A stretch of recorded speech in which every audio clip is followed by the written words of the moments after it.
Don't tell anything to our staff. How dare you touch his t-shirt? Police के डराएगा क्या बच्चा?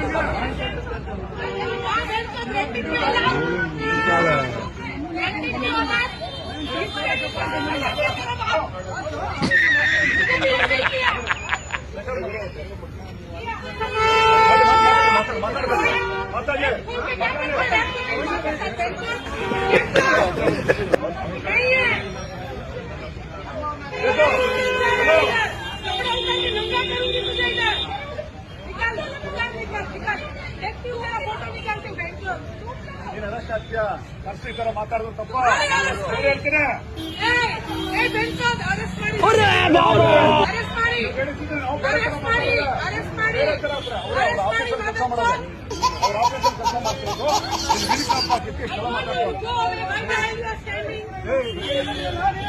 ನೀವು public ಮುಗಿಬೇಕು ಅವ್ರಿಗೆ ಅವರಿಗೆ